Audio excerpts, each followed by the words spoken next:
मुझे देख देख के ताली बजा रहा है, मुझे कुछ समझ में नहीं आ रहा कि ये हंस क्यों रहा, और हंसना तो साथ साथ चाहिए, बाद में क्यों हंसा, कुछ बात समझ में नहीं आ रही।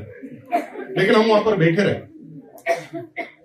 भगवान कसम मुझे एक लाइन भी समझ में नहीं आई कि ये कहना क्या चाहता, लेकिन फिर भी मजा आ रहा। और थोड़ी देर बाद सेमिनार खत्म हो गई, फंक्शन खत्म हो गया, तो हम घर पर चले गए। तो डेली रूटीन के हिसाब से हमने पूरा दिन जिया। अगले दिन तैयार हुए, ऑफिस पहुंच गए। ऑफिस में फिर लंच हुआ। लंच में बॉस हमारे पास आया। अब हिंदुस्तान में थोड़े गट्स होते हैं, है ना, हम किसी को नाराज नहीं करते हैं ना।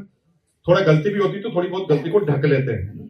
और थोड़ा गट्स क्या है, हमारा कल्चर है। जैसे हमारे घर पर कोई आदमी आए तो हम कहते हैं चाय पी के जाइए ना। अगर हमारे पिलाने की इच्छा नहीं है तो भी हम यही पूछते हैं, चाय पी के जाइए ना। उसको पीने की इच्छा भी है तो भी क्या कहता है, नहीं नहीं अभी पी के आया। तो हम ऐसा करते हैं। तो मेरे बॉस ने मुझे कहा कि कैसा लगा, समझ में एक लाइन भी नहीं आई थी। ये बोल सकता था, लेकिन बॉस को कौन नाराज करे। तो बॉस ने कहा कैसा लगा, मैंने कहा नाराज नहीं होना चाहिए। तो मैंने कहा यार भाई बॉस मजा आया, आप बात बताइए। वो कहा, उसने 2 बार कंफर्म किया, मजा आ गया। मैंने कहा यस बहुत अच्छा लगा, कंफर्म मजा आ गया। मैंने कहा यस सर बहुत अच्छा लगा, तो तुझे 1500 की किट लेनी पड़ेगी। 1500 की किट थी, 3 जोड़ी कपड़े आते थे। उस समय कंपल्सन के साथ लेनी पड़ती थी। अभी डायरेक्ट सेलिंग की गाइडलाइन के बाद कोई भी कंपल्सन नहीं है, 1 रुपया भी खर्च नहीं करना पड़ता इस बिजनेस को ज्वाइन करने के लिए। लेकिन हमें 1500 के 3 जोड़ी कपड़े लेने ही पड़ते। 3 जोड़ी कपड़े हमने दिए। हमने सोचा कि ये अक्कल खाते अपने नाम डालो, क्योंकि अब बॉस के सामने तो कुछ नहीं कह सकते। 3 जोड़ी कपड़े लिए और घर पर जाकर कहां फेंके, आज दिन तक नहीं मिले, क्योंकि हमें बिजनेस से कोई दूर दूर तक कोई लेना देना ही नहीं था। किट को ले जाकर फेंक दी। हमने सोचा पिंड छूट गया, लेकिन हमें पता नहीं था कि हमें गले में घंटी बांधनी। अब फॉलो का सिस्टम चालू हो। बॉस ने जो ही हमने किट ली, अपनी डायरी में पहले नंबर पे डिस्ट्रीब्यूटर पे हमारा नाम लिख दिया। माई डाउनलाइन नंबर 1 मुकेश कोठारी नाम लिख दिया। अब मुझे ना बॉस ना रोज परेशान करता। ऑफिस में रोज कहता था, अरे भाई ऑफिस से फ्री होंगे 8 बजे, फिर हमें मेवाड़ चैम्बर ऑफ कॉमर्स चलना है, वहां पर मीटिंग है आरसीएम की, चलेगा? Yes sir. मैं तो कहता था, लेकिन बॉस से ठीक 5 मिनट पहले भाग जाता।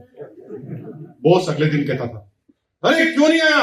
मैंने कहा बॉस आना चाहता था, लेकिन थोड़ा कमर दर्द करे।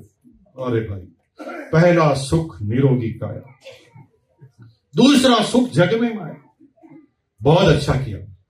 जीवन में शरीर पर ध्यान देना बहुत अच्छी बात है, और वेरी गुड। मुझे बहुत अच्छा लगा कि तू जीवन में कोई रिस्क नहीं लेता, शरीर पर पूरा ध्यान देता है। वेरी गुड डिसीजन कि तू नहीं आया। मीटिंग तो आज भी है।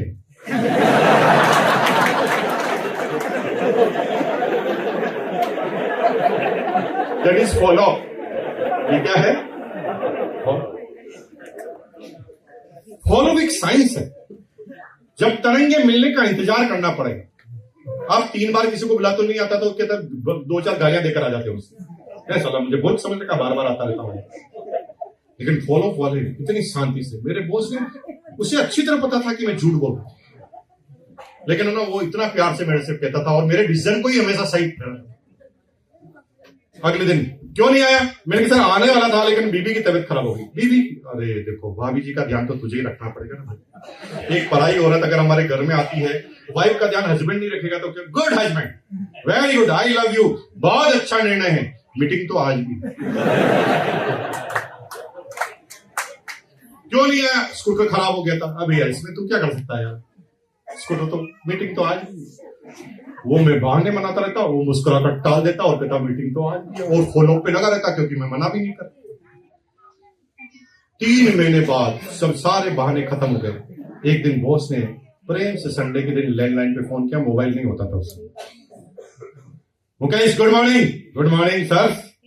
अरे तू सुबह स्कूटर पर दूध लेने जा रहा था, मतलब स्कूटर तेरा ठीक है? मैंने कहा सर स्कूटर आए तो एकदम ठीक है। ओके, अच्छा पति पत्नी दोनों मॉर्निंग वॉक कर रहे थे, जॉगिंग कर रहे थे गार्डन में, मतलब दोनों की तबीयत ठीक है? मैंने कहा यस सर। ओके, अच्छा तेरे ड्राइंग रूम के बाहर से मैं निकला था, घर के बाहर से कोई मेहमान नहीं आया आज?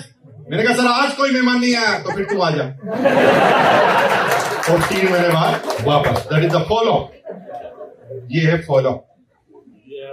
क्योंकि कई बार तरंगे मिलने में टाइम लगेगा, हम इस गणित को समझ नहीं पाते। आरसीएम बहुत अच्छा है, हम समझाते भी अच्छा है, लेकिन सामने वाले की परिस्थिति समझने की नहीं है।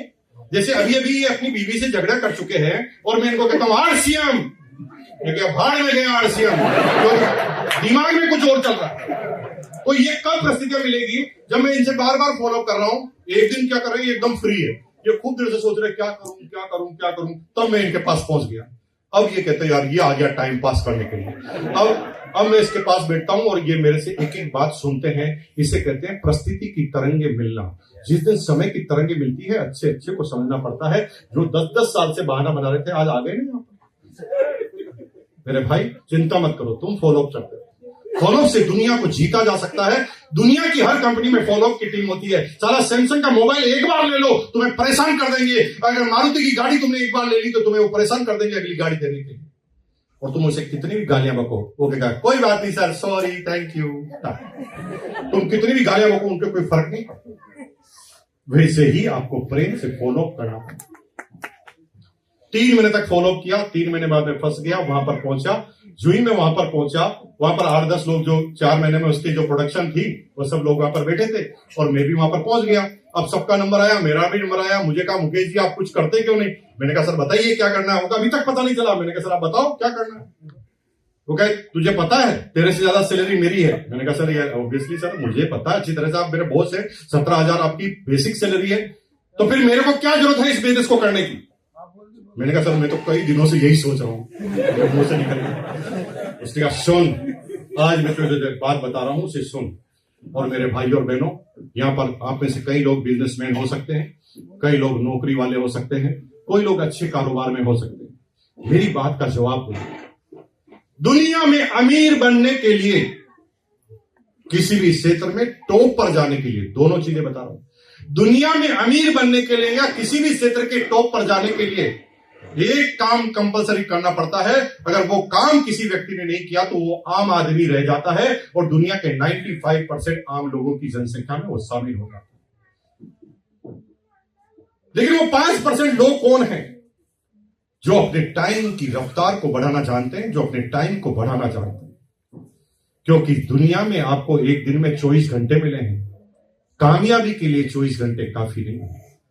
कामयाब अगर होना है तो आपने अपने घंटों की संख्या को बढ़ाना पड़ेगा। तो आपने कहा पागल आदमी घंटे कैसे बढ़ाएंगे, तो भगवान की देन है। मेरे भाई जब भगवान की देन खत्म होती वहां पर सृष्टि में इंसान का दिमाग चालू होता है। और भगवान ने दिमाग इसीलिए दिया है कि आप इससे टाइम को कैसे बढ़ाएं। टाइम को मल्टीपल करना पड़ेगा। कैसे टाइम को मल्टीपल होगा? जब तक लोगों को अपनी सफलताओं में नहीं मिलाओगे तब तक आप सफल नहीं हो पाओगे। और हमें एक ऐसे सिस्टम की जरूरत है जहां पर जो आदमी हमारे साथ आए वो भी अपने टाइम को बढ़ा सके। The time multiplication. अब मैं छोटा सा एग्जांपल देता हूं, समझिए। धीरूभाई अंबानी अगर खुद पेट्रोल पंप पर बैठ जाता और इतना अमीर बनना चाहता तो बन सकता था? नहीं। उसने क्या किया? 5,000 पेट्रोल पंप खोले, 5,000 लोगों को ट्रेनिंग दी, उसके अंडर में 20-20 आदमी रखे। अब धीरूभाई अंबानी घर पर जाकर सो जाता था तो भी उसके यहां पर पेट्रोल बिकना चालू रहता था। धीरूभाई अंबानी ने क्या किया? एक पेट्रोल पंप पर 20 आदमी, 5,000 पेट्रोल पंप, 1 लाख आदमी धीरूभाई अंबानी के लिए काम करने पर लगे। धीरूभाई अंबानी के पास 24 घंटे थे, लेकिन 1 लाख के 24 जोड़ो तो 24 लाख घंटे उसने 24 घंटे में ऐड कर लिए। अब धीरूभाई अंबानी जब रात को सो जाता तब भी धीरूभाई अंबानी का पेट्रोल बिकना जारी रहता। इसलिए धीरूभाई अंबानी अमीर। अब दुनिया के किसी भी एक क्षेत्र के एक व्यक्ति का नाम बताओ जिसने यही काम नहीं किया टॉप पे जाने के लिए। नरेंद्र मोदी अगर टॉप पर है तो उन्होंने टाइम को मल्टीप्लिकेशन करना सीखा है। उन्होंने सबसे पहले क्या किया? एक पूरे हिंदुस्तान का अध्यक्ष बनाया। हिंदुस्तान ने अध्यक्ष ने क्या किए? सब स्टेट के अध्यक्ष बना दिए। स्टेट के अध्यक्ष ने क्या किया? डिस्ट्रिक्ट के अध्यक्ष बना दिए। डिस्ट्रिक्ट वालों ने क्या किया? तहसील के अध्यक्ष बना दिए। तहसील वालों ने क्या किया? गांव के अध्यक्ष बना दिए। गांव वालों ने क्या किया? मोहल्ले के अध्यक्ष बना दिए। मोहल्ले वालों ने क्या किया? गली के अध्यक्ष बना दिए। और मेरे भाई एक आदमी जो काम नहीं कर सकता था उसने टाइम को मल्टीपल कर लिया सब लोगों में, और अब इतना समय काम होना चालू हो गया। टोयोटा का मालिक जापान के अंदर जब सोता है तब भी टोयोटा की गाड़ियां बनती है और बिकती है, क्योंकि टोयोटा के व्यक्ति ने अपनी टीम में इतने 1000 लोगों को शामिल कर लिया कि सारे लोग काम करेंगे तो उन्हें इनकम आएगी। अब मजे की बात क्या है कि जैसे आप मेरी टीम में आते हो तो काम तो मेरा होता है, टाइम तो मेरा बढ़ता है, लेकिन मैं आपके टाइम की वैल्यू देता हूं सैलरी के रूप में। अगर आप मुझे 40,000 रुपए कमा के दोगे तो मैं आपको 20,000 सैलरी दूंगा और 20,000 आपके टाइम से कमा दूंगा। दुनिया में अमीर बनने का एक ही तरीका है, टाइम को बढ़ाओ, नेटवर्क को बढ़ाओ। टाइम को बढ़ाओ, नेटवर्क को बढ़ाओ। दूसरा कोई भी तरीका पूरी पृथ्वी पर मौजूद है तो आप डिस्कस कीजिए। बस संभव ही नहीं है। कामयाब अगर किसी भी क्षेत्र में होना है तो टाइम को बढ़ाना पड़ेगा, नेटवर्क को बढ़ाना पड़ेगा। उसके बिना किसी भी क्षेत्र में कामयाबी मिल ही नहीं सकती, चाहे वो राजनीति हो, चाहे वो बिजनेस हो, करना यही पड़ेगा। जब मुझे समझ में आई तो मुझे लगा यार भाई, मैं तो कभी शर्ट भेज देता हूं, कभी सीडी प्लेयर भेज देता हूं, कभी मैं सामान भेज देता हूं, लेकिन मैं ऐसा क्या कर रहा हूं जो टाइम को बढ़ा रहा हूं? क्योंकि मेरी कैपेसिटी है उतना ही तो मैं कर पाऊंगा। उसके बाद क्या? अमीर बनना है तो नेटवर्क बनाना पड़ेगा। और जिस दिन मुझे ये नेटवर्क की कहानी पता चली, मुकेश कोठारी ने 26,000 रुपए पर मंथ की इनकम थी ना, उस दिन उसी मीटिंग में निर्णय लिया कि मुकेश कोठारी, दुनिया करे ना करे, तुझे समझ में आ गया, तुझे करना है। और मैंने अगले दिन ऑफिस में गया, 1 साल की एप्लीकेशन लिखी। एप्लीकेशन में लिखा, महोदय मुझे गांव दूर है, एवरी सैटरडे को गांव जाना पड़ता है, इसलिए मैं 1 साल, अगले 1 साल की एवरी सैटरडे को हाफ डे की छुट्टी लेना चाहता हूं। और मैंने 1 साल की एक ही एप्लीकेशन डाल दी, पूरे साल हाफ डे की छुट्टी सैटरडे के दिन। सैटरडे के दिन अपने स्कूटर पर निकलता था। स्कूटर था एलएमएल वेस्पा 150 NV 2395। वो स्कूटर आज भी मेरे पास है। जो 25 करोड़ रुपए का मकान बना ना, वहां पे स्कूटर महाराज का हमने मंदिर बनाया है। भीलवाड़ा आए तो आप दर्शन करके जाना। 2395 स्कूटर का नंबर है। स्कूटर के चारों तरफ कीटे टाकते थे, सब हमें पागल कहते थे। सब कहते थे अक्कल गई भैंस, अक्कल बड़ी की भैंस और अक्कल गई चारा चर। ये पागल आदमी, मार्केटिंग मैनेजर, 80 आदमी जिसकी मार्केटिंग की टीम में शामिल है, ये घर घर जाकर किट बेचो का काम कर रहा है। तुम्हें भी तो यही कह रहे होंगे, साबुन ले लो, साबुन ले लो। ये क्या काम कर रहे हैं? ये दुनिया कहेगी, क्योंकि दुनिया को पता नहीं। और हमने करना चालू किया। मेरे दोस्त थे घनश्याम घबरानी, उसको हम पीछे बिठाते थे, पीछे बिठाकर चारों तरफ कीटे टगाते थे और भीलवाड़ा से निकलते थे 450 किलोमीटर के सफर के लिए एवरी सैटरडे। भीलवाड़ा से गंगापुर, गंगापुर से राजसमंद, राजसमंद से नाथुद्वारा, नाथुद्वारा से उदयपुर, उदयपुर से मंगलवाड़, मंगलवाड़ से चित्तौड़गढ़, चित्तौड़गढ़ से गंगरा, गंगरा से भीलवाड़ा। 450 किलोमीटर का सफर तय करके मंडे के दिन सुबह 4 बजे आते थे और सुबह 9 बजे ऑफिस ज्वाइन। और मजे की बात, थकावट नहीं आती।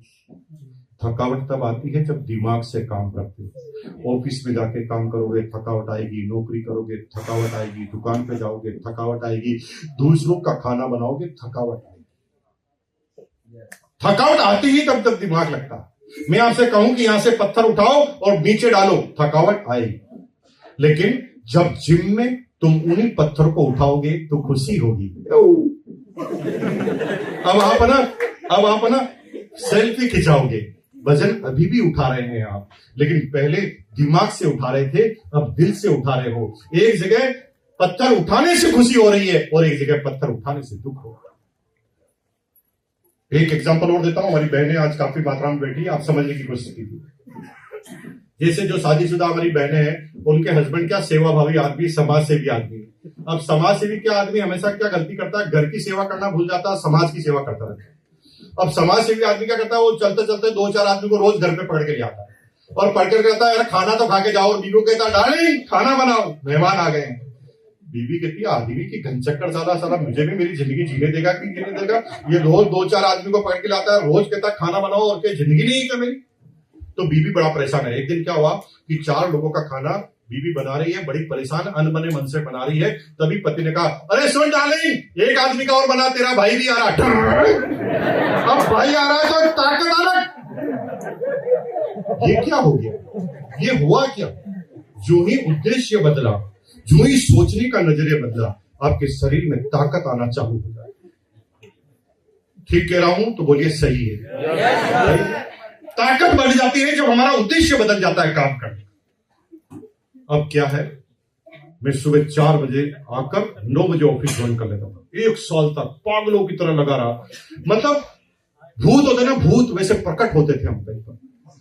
एक आदमी थोड़ा सा बता दे कि मुझे समझना है तो हम पूरे टूट पड़ जाते थे उसके ऊपर और समझाने की कोशिश करते थे। 100 में से 1-2 आदमी समझते थे। क्योंकि न हमें समझाना आता था, न सामने वाला समझने में इंटरेस्टेड था, लेकिन हम भीड़े रहते थे। लेकिन कहते हैं ना कि जब आप पागल रहते हो तो पागल इकट्ठे कर ही लेते हो। हेलो, सब लोग अपने समुदाय के आदमी जोड़ ही लेते हैं। ये बिजनेस तुम्हारा चलना ही है। ये बिजनेस दो तरह के आदमी करते हैं, या तो सबसे पागल या सबसे समझदार, दो ही आदमी करते हैं। और अगर तुम पागल हो तो तुम्हारा चलेगा, क्योंकि हिंदुस्तान में पागलों की कमी नहीं है। और अगर तुम समझदार हो तो भी चलेगा, हिंदुस्तान में समझदारों की भी कमी नहीं है। हर हाल में चलना है, तुम पागल हो या समझदार, तुम बस सोचो कि मुझे करना है तो ये चल जाएगा। तुम ढूंढते रहोगे तो तुम्हारे जैसे आदमी तुम्हारे पीछे आते रहेंगे, कोई रोक नहीं सकता। करना कंटिन्यू। अब मैंने काम चालू कर दिया। 1 साल में रॉयल्टी अचीवर, 2 साल में हिंदुस्तान का सबसे बड़ा टॉप अचीवर, 23 साल मुझे इस बिजनेस को करते हो गए। जीवन में जितने भी सपने देखे थे वो सारे सपने पूरे किए। 25 करोड़ के मकान में हम रहते हैं, कई होटल्स के कारोबार हमारे पास है, कई होटल मेरे पास है, शेयर का काम है, प्रॉपर्टी का काम है, हिंदुस्तान के कई सिटियों में हमारी प्रॉपर्टी है, सब कुछ ठीक है। लेकिन मेरे पास क्या है उससे आपके जीवन में ठेंगा भी असर नहीं पड़े जब तक मैं ये नहीं बताऊंगा कि मैंने किया क्या और तुम्हें करना क्या, तब तक तुम कामयाब हो नहीं सकते। और मुझे पता है कि तुम्हारा को 150 रुपए देना पड़ा, और इतना तो मैं बोल चुका हूं, और मुझे पता तुम पूछोगे ही नहीं, तो सेमिनार खत्म। बताओ, तो रिक्वेस्ट करो, सब लोग एक साथ करो, मजा नहीं आ रहा। हाथ करो, ऐसे मत करो, यूं करो, हाथ करो, थोड़ा सा स्टाइल से, गर्दन भी हिलनी चाहिए। बहन जी करो, किसका इंतजार करो। आपका पड़ोसी नहीं कर रहा है तो आपके ऊपर उसका पूरा असर आएगा। छुआछूत की बीमारी आपको हो या पड़ोसी को हो, खतरा दोनों को बराबर रहता है। तो पड़ोसी से करवाने की जवाबदारी भी आगे खड़े होके करेंगे। यस, करो सब लोग हाथ को ऐसे बोलो, बताओ बताओ, अरे बताओ मेरे भाई, बताओ आपके क्या करना। उससे पहले तब तक क्यों करना क्यों। भाड़ में गया आरसीएम, कोई मतलब नहीं आरसीएम से। अगर कोई कहता है इनकम आती है तो आज से मान लो नहीं आती, तो बताओ इससे ज्यादा नेगेटिव क्या बोलूं। अब तो आत्मा शांति हो गई होगी ना आपकी, अब इससे ज्यादा नेगेटिव और क्या बोलूंगे। अब आप लेकर आए, आप ये कह रहे हैं सारा झूठ बोलता, कुछ इनकम नहीं आती, तो मैं भी यही कह रहा हूं, नहीं आती इनकम, भाड़ में गया आरसीएम, मत करना। खुश? अब मेरी बात, अब तो आपको खुश कर दिया मैंने, नहीं आती है भैया, खुश कर दो। मेरे को पहले प्रश्न का उत्तर दो। आज के 25 साल पहले गांव के लोग स्वस्थ होते थे और शहर के लोग बीमार होते थे। ये 25 साल पहले आपने देखा, और 25 साल में सब उल्टा पुल्टा हो गया। 25 साल में गांव के लोग ज्यादा बीमार होने लग गए और अब शहर के लोग स्वस्थ होने लग गए। शहर में केजरीवाल जैसे आदमी हैं जो पूरे दिन भर कहते हैं धुआं कम करो। इतने जागरूक लोग हैं जो कहते हैं इतना पोल्यूशन है, घर घर में मशीन लगा रखी है पोल्यूशन को कम करने के लिए। ऑर्गेनिक फूड क्यों खाना चाहिए उस पर लेक्चर सुन के आते हैं। बड़े बड़े मैगजीन पढ़े हुए हैं और छोटे छोटे बच्चे बचपन से ही किताब में गाने बोलने लगे हैं, वह टमाटर बड़े मजेदार, एक दिन इसको चूहे ने खाया, बिल्ली को भी मार भगाया। अवेयरनेस अवेयरनेस अवेयरनेस सिटी में बढ़ती जा रही है, गांव में कम होती जा रही है। कॉमर्शलाइजेशन हुआ। पहले गांव में क्या होता था, एक गेहूं होता था, एक मक्का होता था, एक दाल बेचता था, सब एक दूसरे को एक्सचेंज कर लेते थे, सब ओरिजिनल मिलता था। मक्का वाला गेहूं दे देता था, गेहूं वाला मक्का दे देता था, सारी चीजें गांव में सब ओरिजिनल आ जाती थी। लेकिन अब उल्टा हो गया, कॉमर्शलाइजेशन हो गया। जब से ग्लोबलाइजेशन हुआ, किस चीज की कितनी रेट है, और जब से साइंस आई तब उसने पता लगा लिया कि आपकी जमीन किस फसल के लायक है। तो कॉमर्शलाइज फसल हुई। साइंस ने कहा कि आपके यहां पर सोयाबीन अच्छा उगता है, तो पूरा का गांव सोयाबीन बो देता है। गेहूं कोई बोता नहीं। गेहूं के लिए दूसरे के पास जाना पड़ेगा, मिर्च के लिए दूसरे के पास जाना पड़ेगा, हल्दी के पास दूसरे के पास जाना पड़ेगा। लेकिन पहले ऐसा नहीं होता था, पहला एक ही गांव में सारी चीजें मिल जाती थी, एक्सचेंज करने की जरूरत थी। अब क्या होता है, सोयाबीन तो ओरिजिनल गांव में हो गया, लेकिन मिर्च तो आपको दुकान से ही लानी पड़ेगी। किसान की इनकम इतनी कम होती है कि वो हमेशा वहीं से माल लेगा जो सबसे सस्ता देता है। ये सर नो? अब जहां से सबसे सस्ता देगा वहां पर आप कैसे सोच सकते हैं कि वहां अच्छी क्वालिटी मिलेगी। मेरे प्रश्नों के उत्तर दो भाई। 100 रुपए किलो मूंगफली का दाना है, 140 रुपए रेट है। मैं 100 समझाने के लिए राउंड फिगर बोल रहा हूं। 100 रुपए मूंगफली के दाने की रेट है, और आप रिसर्च कर लेना, 1 किलो मूंगफली के दाने से 250 ml ऑयल निकलता है, जिसे मीठा तेल, खाने का तेल आप कहते हैं। 1 किलो मूंगफली से कितना? 100 रुपए किलो मूंगफली। तो तेल की रेट कितनी होनी चाहिए? 400। तो 400 रुपए में तो तेल नहीं मिलता, तेल तो 200 रुपए में मिलता है। फिर ओरिजिनल कैसे?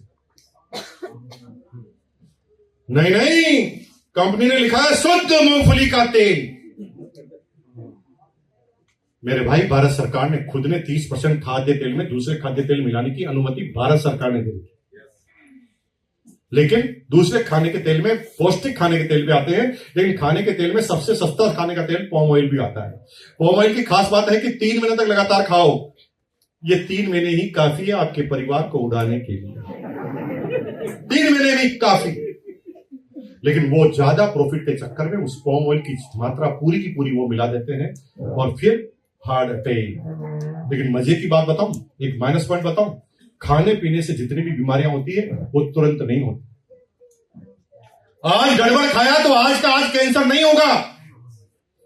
आज गड़बड़ खाया तो 1, 2 साल, 3 साल बाद इसका असर होगा, और 3 साल बाद जब असर होगा तो आपको पता ही नहीं होगा कि 3 साल पहले खाया क्या था, और आप पता नहीं लगा पाएंगे इस खान पान की बीमारियों से। और पूरा हिंदुस्तान जकड़ता जा रहा है। पूरे हिंदुस्तान में एक ही इंडस्ट्री है जो हर साल 10% की रफ्तार से बढ़ रही है, और कंसिस्टेंसी के साथ एक ही इंडस्ट्रीज काम करती है, वो कहते हैं मेडिकल इंडस्ट्रीज। हर साल बढ़ती ही जा रही है। दुनिया जाए, कोरोना जाए, कुछ भी आ जाए, वो इंडस्ट्रीज बढ़ती ही है। और मेरे भाई, इतनी बढ़ने के बाद भी कोई हॉस्पिटल खाली नहीं, कोई मेडिकल स्टोर खाली नहीं। आज भी मरीज को बताने जाओ तो साला नंबर नहीं आता है कि 2-2, 3-3 घंटे तक। अरे ये क्या कबाड़ा कर दिया हमने अपनी जिंदगी में, क्या खा रहे हैं हम। 200 रुपए किलो सूखी मिर्च आती है, गांव में 150 रुपए किलो पीसी हुई मिल जाती है। हम कह रहे हैं ओरिजिनल खा रहे हैं। मेरे भाई, तुम खाई क्या रहे हो तुम्हें पता नहीं है। और इतना गड़बड़ हो गया कि गांव के लोग उल्टे हो गए, और आज की तारीख में गांव में जितनी बीमारियां फैल रही है, अब उनके पास पैसे नहीं होते बेचारों के पास, तो 2-3 बार डॉक्टर के पास जाते हैं, डॉक्टर बड़ा बड़ा बिल बनाता है, तो फिर उनको सबसे सस्ता इलाज रखता है किसको? भेरू जी, माता जी के ले जाओ। फिर गांव में जो देवता होते हैं उनके यहां पर उसको बेचारों को घुमाते रहते हैं जब तक वो मर नहीं जाते। फिर वहीं पर उसको दफना कर आ जाते हैं, क्योंकि गांव वाले इसके अलावा कर क्या सकते हैं, उनके पास नहीं है पैसा बड़ा बड़ा ऑपरेशन कराने। यह है ओरिजिनल स्थिति। अगर मैं सही कह रहा हूं तो बोलिए सही है। यह ओरिजिनल स्थिति है हिंदुस्तान की, और आपसे डिनाई नहीं कर सकते। इतनी खतरनाक स्थिति हो गई। अब मुझे एक बात बताओ, अमूल घी, देसी घी सबसे शुद्ध घी आता है, सरकारी कोऑपरेटिव एजेंसी है अमूल घी, गुजरात में ये कंपनी पाई जाती है। अमूल का नाम मतलब विश्वास का नाम। आप अमूल का घी, देसी घी लेने के पड़ोस की दुकान पर गए, दुकान ने तुम्हें अमूल के डब्बे से घी दे दिया। अमूल का घी तुम ये विश्वास के साथ लेकर आ गए कि ये ओरिजिनल है, लेकिन गारंटी है कि ये ओरिजिनल है? अमूल का घी लेकर आ गए, वो ओरिजिनल है कि नहीं हमें पता नहीं है। टेस्ट कराने से पता चला कि ये डुप्लीकेट है, जिसने केवल अमूल का ब्रांड लगा रखा है। डुप्लीकेट हो गया तो आपने केस करने की सोची, और आप केस करने गए तो किस पे केस करेंगे? कंपनी पर, दुकान पर? दुकान पे करनी पड़ेगी। कंपनी ने थोड़ी तुम्हें दिया है, कंपनी तो ओरिजिनल ही बनाती है। दुकानदार पे केस करोगे, दुकानदार पर केस चलेगा कितने समय? जब दुकानदार मर जाएगा और खाने वाला मर जाएगा, उसके बाद रिजल्ट आएगा। किसकी गलती? और ये इतना लेथली प्रोसेस है कि आप कभी भी इसका पीछा नहीं कर पाएंगे, और डुप्लीकेट पे डुप्लीकेट होती जाएगी। और अब इतना डुप्लीकेट होने लग गया कि आप, कल मैंने न्यूज देखी, मेडिसिन में डुप्लीकेट। ज्यादा जिस चीज से तुम ठीक होना चाहते हो वो डुप्लीकेट। अब बताओ बचाई क्या डुप्लीकेट होने।